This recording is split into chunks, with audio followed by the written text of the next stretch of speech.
मुसलमान किसके साथ? एनडीए वाले को इसलिए मैक्सिमम लोग 90% लोग वोट कर रहे हैं कि मुसलमान से सुरक्षा मिले। इंडिया वाले को 90% इसलिए वोट कर रहे हैं कि हमको हिंदू से सुरक्षा मिलेगी या एक विचारधारा से सुरक्षा। देश में लोकतंत्र खतरे में है, संविधान खतरे में है। मुसलमान और हिंदू की बात नहीं है, आपके यहाँ है ही नहीं है, सवाल ही नहीं उठता। मुसलमान हो, दाढ़ी वाला मुसलमान हो, मतलब हमको नाम बताने की जरूरत नहीं पड़ेगी।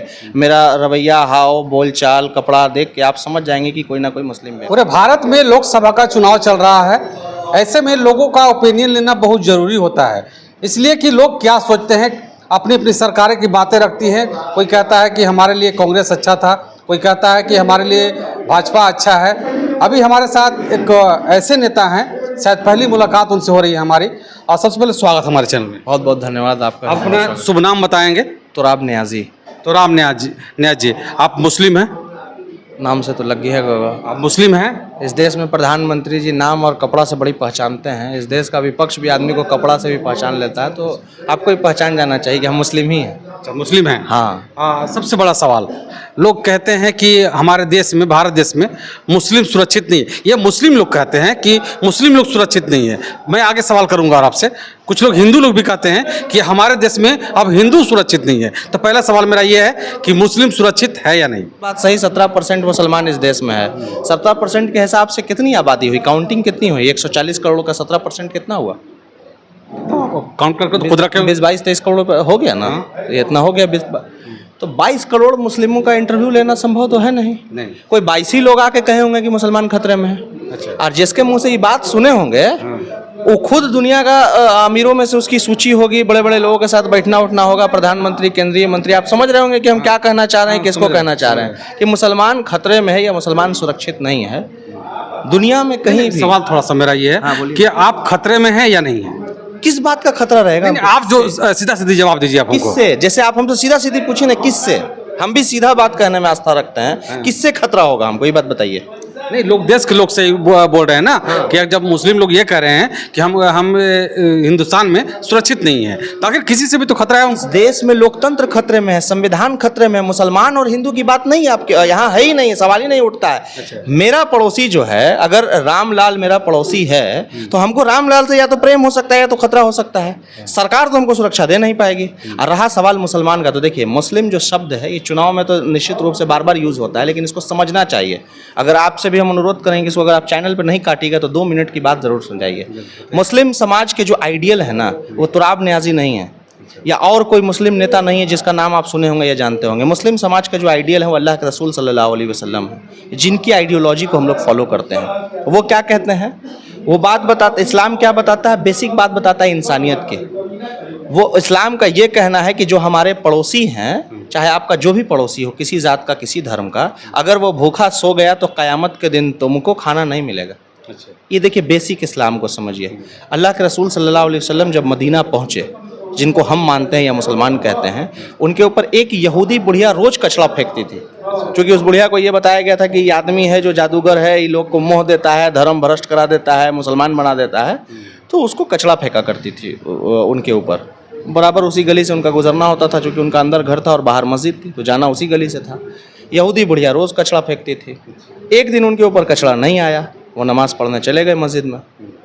तो किसी से पूछा कि कुछ पूछा नहीं, उस दिन नोटिस नहीं लिया। दूसरे दिन भी कचड़ा नहीं आया, तो किसी से पूछा कि भाई आज बुढ़िया वो कचड़ा क्यों नहीं फेंकी हम पर? तो बोले कि वो बीमार है।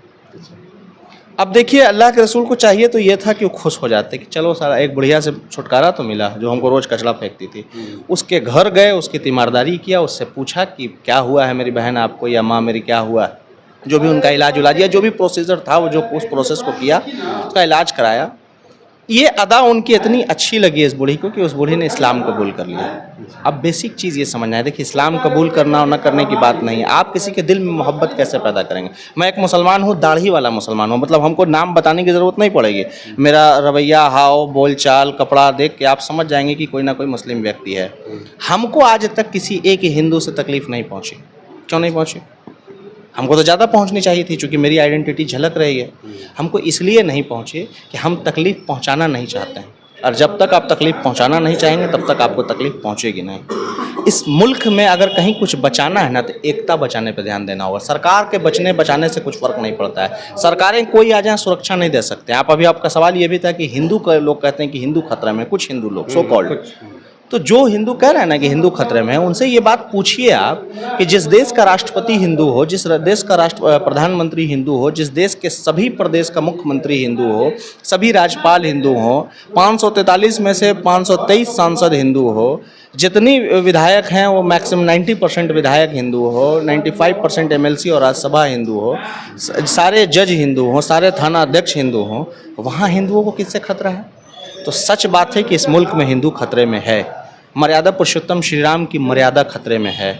यहाँ राम खतरे में है। जिस राम के बारे में ये होना चाहिए था कि जिस राम ने, जैसा कि लोगों की आस्था है कि राम से हम हो सकते थे, हमारा वजूद राम के नाम पे हो सकता था, मगर राम को क्या कहा जाता है कि जो राम को लाए हैं। राम को कोई ला सकता है क्या? नहीं, संभव है? तो ये हवाई बात नहीं, ये गुमराह किया जा रहा है। इस मुल्क में परसेप्शन क्रिएट किया जा रहा है। आप राम को मानते हैं, अल्लाह को? हम निश्चित रूप से अल्लाह को मानते हैं, इसमें कहीं कोई दो ही राय नहीं है।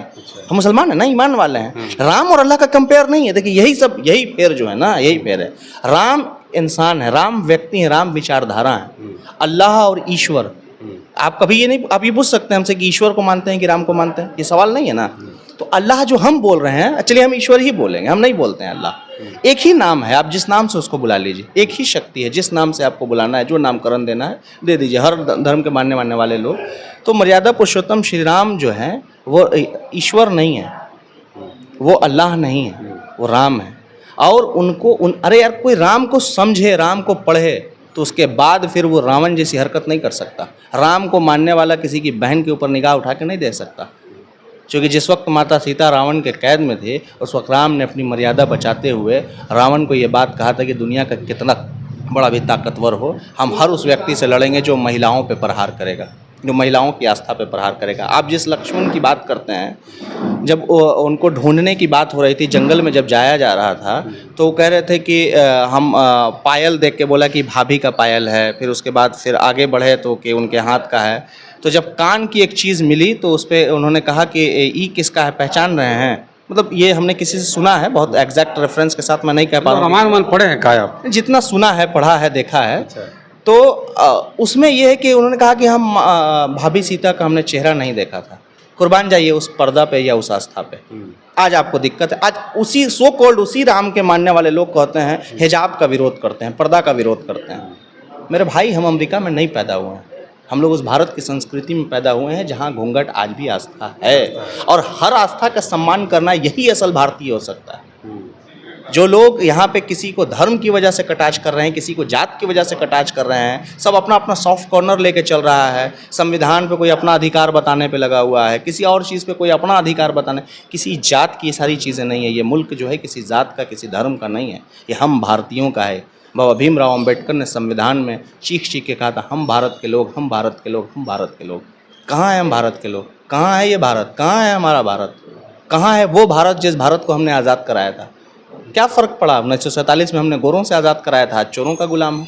और ये मत सोचिएगा कि हम सत्ताधारी पार्टी को ही सिर्फ कह रहे हैं। दोनों तरफ वही हाल है, दोनों तरफ सेम विचारधारा है। सत्ता बदलेगा, विचार नहीं बदलेगा, विचारधारा नहीं बदलेगी, लोग नहीं बदलेंगे। इसलिए अगर कुछ बदलना है तो सबसे पहले खुद को बदला जाए, अपने पड़ोसी को बदला जाए, पहले अपने परिवार को बदला जाए, अपने पड़ोसी को बदला जाए, मोहल्ले को बदला जाए, सोसाइटी को बदला जाए, गांव को बदला जाए, शहर को बदला जाए। निश्चित रूप से मैं कहता हूं कि ये देश बदलेगा। लेकिन दिक्कत क्या है कि हम दिल्ली बदलने में लगे हैं, दिल्ली बदल, गांव और परिवार बदलने में नहीं लगे हैं। दिल्ली बदल रहे हैं, दिल्ली बदल रहे हैं, उससे कोई फर्क नहीं चलिए थोड़ा सा राजनीतिक मुद्दे पर चलते हैं। लोकसभा का चुनाव चल रहा है जी। ऐसे में मुसलमान किसके साथ? मुसलमान सवाल है, बहुत बड़ा सवाल है।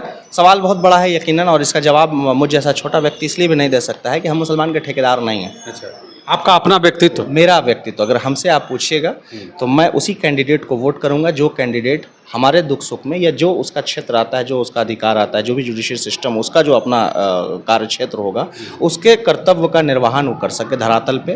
कैंडिडेट अच्छा होना चाहिए। हम ये प्रधानमंत्री को वोट करने नहीं आए हैं, हम लोकसभा का सांसद जीतने आए हैं। उसके बाद वैचारिक रूप से लोकसभा के सांसद, हमने अपने मत का अधिकार जिनके लिए किया, अपना जिम्मा जिनके सर पे सौंपा था, उनकी जिम्मेदारी होती कि उस देश के प्रधानमंत्री को चुने।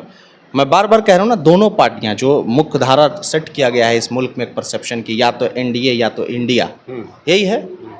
अब दिक्कत कहाँ हो रही है? एक लोग एनडीए को इसलिए वोट कर रहे हैं, एकदम बहुत पंच लाइन है, इसको आगे में या लगाइएगा या काटिएगा मत, बता रहे हैं हम आपको। एनडीए वाले को इसलिए मैक्सिमम लोग 90% लोग वोट कर रहे हैं कि मुसलमान से सुरक्षा मिलेगी। अच्छा, एकदम सच बात है, यही है, हकीकत यही है। 90% लोग, 10% आज भी देश में अच्छे हैं जो एजुकेशन और बाकी चीज़ों पे चाहते हैं। और इंडिया वाले को 90% इसलिए वोट कर रहे हैं कि हमको हिंदू से सुरक्षा मिलेगी या एक विचारधारा से सुरक्षा मिलेगी। माफ़ कीजिएगा, हम आपको एनडीए के 543 सीट के बंटवारे में से हम 43 ऐसे लोगों की सूची दे देंगे, या बल्कि 143 ऐसे लोगों की सूची दे देंगे जो कल तक वो भाजपा को या भाजपा की विचारधारा को गाली दे रहे थे, जो मर्यादा पुरुषोत्तम श्री राम पे लांछन लगा रहे थे, जो कल तक उनके होने पे, उनके अस्तित्व पे सवाल उठा रहे थे, या इस आस्था पे, सनातन धर्म की आस्था पे प्रहार कर रहे थे। मगर चूंकि वो इक्वेशन, वो जातीय समीकरण फिट नहीं बैठ रहा था, इसलिए लोकसभा में उनको उम्मीदवार बनाया गया है। कितना दुर्भाग्य है ना इस मुल्क का कि फिर एनडीए ने उनको एट अ टाइम लाया। आप सब समझ रहे होंगे हम कहाँ किसको क्या कहना चाह रहे हैं। हम जिस क्षेत्र में बैठे हैं वहाँ भी वही हाल है कि माँ सीता का अपमान किया गया था, मगर आज मोदी जी के नाम पे चुनाव में वोट मांगा जा रहा है। तो ये चीज़ें हैं। अच्छा, वैसे लोगों को आपने कैंडिडेट बनाया है, क्या गारंटी है इस तरह के दोगले मानसिकता के लोगों का या व्यक्तियों का कि कल फिर आपका वोट लेके आपके अलग विचारधारा में वो ना सम्मिलित हो जाए? दूसरी बात, आप जिस इंडिया गठबंधन की बात कर रहे हैं, जिसमें ये कहा गया है कि वो इंडिया गठबंधन के किसी प्रत्याशी से मिलेगा ना तो अपना वोट जैसे जोड़ना शुरू करता है तो कहेगा कि अरे हम लोग को कहाँ है, हमारे जाति, जो जिस जात से रहेगा वो अपने जाति का जोड़ देता है, उसके बाद तुरंत मुसलमान का जोड़ता है कि 16% मुसलमान होगा, 20% मुसलमान होगा। ऑलमोस्ट हर लोकसभा क्षेत्र में 10% से ज़्यादा मुसलमान है ही है, तो पहले वहाँ जोड़ता है। अब इंडिया गठबंधन ने 40 सीट का बंटवारा किया। हम बिहार के रहने वाले हैं, बहुत दूर नहीं जाते, हम बिहार पे ही बात करते हैं। आपने बिहार में ऐसी, हम इस 40 में से 10 सीट बताएंगे जो कल तक मुसलमान को गाली देता था। मुजफ्फरपुर से भाजपा के सांसद को आपने टिकट दिया है, किसने टिकट दिया है? कांग्रेस ने अपना सिंबल दिया है। और वही व्यक्ति कल तक क्या कह रहा था कि मदरसा में आतंकवादी पैदा होता है, वही व्यक्ति कह रहा था कि मस्जिद में आतंकवादी रहता है, बम रहता है, कोरोना काल रहता है। अब वो बंदा कौन से मशीन में जाके भैया सेकुलर से कॉमनल हो गया, कॉमनल से सेकुलर हो गया? ये दोगला मापदंड है कि नहीं है आपका? अभी जो कांग्रेस के तत्कालीन प्रदेश अध्यक्ष हैं अखिलेश जी, उनका बेटा सीए प्रोटेस्ट के टाइम में भाजपा के समर्थन में था, कह रहा था कि नहीं भैया ये तो सीए जो है ये एकदम सहमत है हम सरकार के इस कानून से। आज वो व्यक्ति को मुसलमान का वोट चाहिए। कल तक वैचारिक रूप से मुसलमान जिसका विरोध कर रहा था और आप उसके साथ नहीं खड़े थे, आज उसको वोट चाहिए। क्यों उसको मुसलमान वोट दे? मुकेश सहनी जी नए नए मसीहा पैदा हुए हैं, कभी मोदी जी के हनुमान हो जाते हैं, कभी तेजस्वी जी के हनुमान हो जाते हैं। उनको आस्था का ये प्रहार है कि नवरात्र में ही मछली खाना होता है। बेसिकली मछली खाने खिलाने से दिक्कत नहीं है इस मुल्क